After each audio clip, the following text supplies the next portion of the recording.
Gabriel Bonfim got a performance bonus for choking out Chaos Williams. And Edmund Shabazian got a performance bonus for knocking out Dylan Budka in the first round. Budka was just a little overmatched. Sick knockout. Just slides out over the guard, and the legs just not working for Budka. And then just back ground and pound. Look at this. Baits him in. All right. Now let's take a listen to that right hand.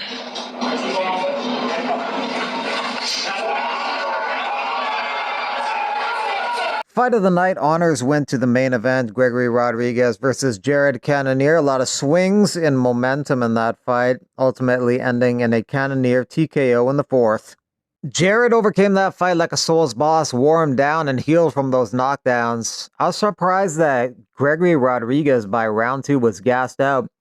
He came alive in round 3, but was damn near killed at the end of the round, and when he came out to round 4, he was done. He had nothing left, and Cannonier finished him off, so credit to Cannonier. He took a lot of big shots in round 1, was dropped twice, but like you said, he made the comeback to win that fight. Gregory Rodriguez, yeah, surprising. The fight was scheduled for 25 minutes, and he gassed out in 5, but, I mean, it was an exciting fight still, and a hell of a first round for Rodriguez. An odd note on Gregory Rodriguez is he prints out and destroys pictures of his opponents each day to serve as additional motivation for each matchup. It seemed like he was slowing down at the end of the second round. Did you feel that in there? Yes, I felt him slow down, and it felt good. Finally, somebody who's actually going to slow down in the fight.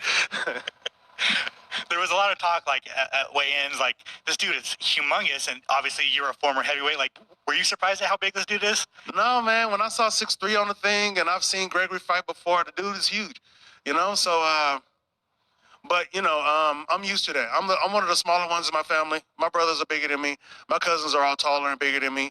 You know, we you know, it's nothing to me. So seeing big, tall people is not something I'm like, oh, you're so big and tall. You know what I mean? The bigger and taller you are, the harder they can fall, as far as I'm concerned.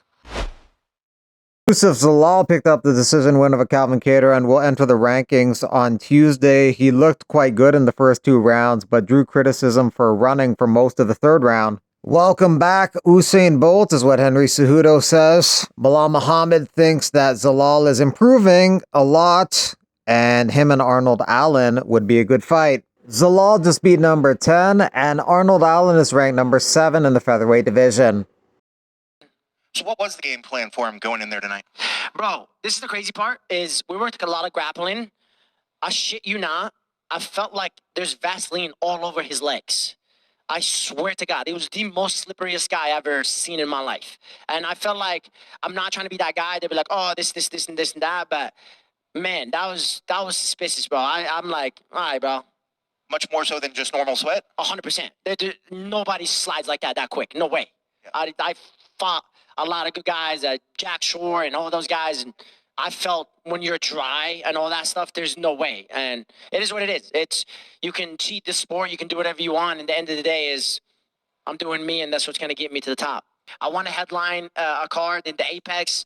Obviously, I want to start slow and get my things going. And there's 2 names, you know what I mean? I know Yair is out there looking for an opponent, and I know Brian Ortega trying to go up to 55 and stuff like that. So I'm just out here trying to have fun and change my life, man. Next week's card is Henry Cejudo versus Song Yadong from Seattle, Washington. That's the 5-round main event in the bantamweight division. Co-main event is a middleweight contest between Brendan Allen and Anthony Hernandez. A rematch from LFA back in the day. Hernandez won that by decision. He's favored to do so again. If he can pull off the win, he'll break into the top 10. Then you got Rob Font versus Jean Matsumoto. Catchweight bout at 140. Matsumoto replaces Dominic Cruz, so this will be at 140 pounds. Jean Silva looks to continue his KO streak versus Melsik Bagdasarian in the featherweight division. And Alonzo Menafield versus Julius Walker in the light heavyweight division. Julius Walker makes his UFC debut on short notice. He's 6-0 and taking on the tough Alonzo Menafield. He's pleasantly surprised to be on the main card. He says, holy crap, I'm on the main card. Did not expect that. If he can pull off the win, he'll break into the rankings in his UFC debut. They couldn't find a replacement for Edson Barboza on that card next week against Steve Garcia. Not surprising, Steve Garcia's won 5 in a row, all knockouts in the UFC, so probably not a lot of guys willing to take a short notice fight with him. UFC 313 main card is official. This is what it is. Main event is Alex Pereira versus Magomed Ankalaev for the light heavyweight title. Co-main event is a 5-round lightweight contest between Justin Gaethje and Dan Hooker. It should be a pretty chaotic, striking battle. Rest of the card is Jalen Turner versus Ignacio Bahamondes, Amanda Lemos versus Yasmin Lucindo, and King Green versus Mauricio Rufy, which should be an entertaining, striking battle in the lightweight division.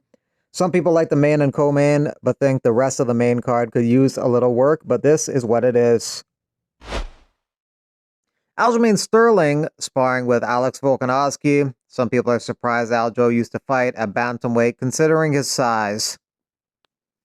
I know I'm looking rough right now. This ain't about me. This is about y'all, okay? I want to thank everybody who bought the Thug Nasty character in the UFC and the new Vigi game. If y'all did that, you supported me, trust me. Like once a year, I'll get a royalty check from the UFC, and it just came in, and I really appreciate y'all. God bless y'all. Thank you for playing with me in the Vigi game.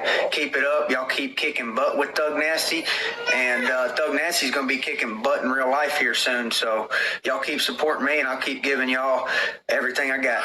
Thank you very much. God bless you. Bye-bye. Angela Hill's coming off a win over Ketlin Souza over the weekend. She has the most records in the UFC strawweight division in strawweight history. Most wins, significant strikes, head strikes, fight time, fights, total strikes, distance strikes, and clinch strikes. So a total of 8 categories she's the leader in. Elijah Harris picked up a decision win over Vince Morales in his UFC debut. Well, we did it, y'all. The debut, man. Went out there, got a win.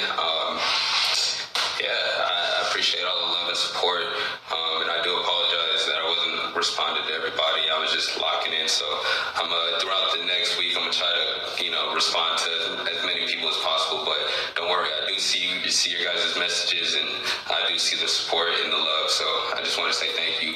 And we'll come back again next time. Abus Magomedov says it's official. April 26th in Kansas City. I'm stepping back in the cage against number 13 ranked Michelle Pereira.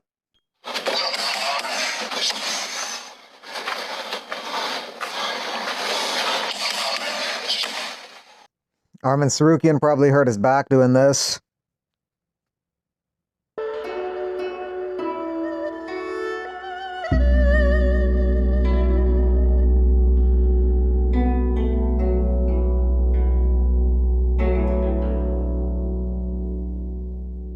Former UFC fighter Andreas Michailidis taking on Mark Hume, DDP's teammate and winner on Dana White's looking for a fight. They fight next week in Octagon MMA, Octagon 67. This is a higher peak elevation tent. This tent mimics me fighting or just getting used to and acclimating to the elevation in which I'm going to be fighting at the end of next month, which is March 29th. So next is the higher peak machine. Right here. You just press this button on here, and then it obviously transfers the oxygen. Higher peak, check it out. It's definitely something that can be a game changer.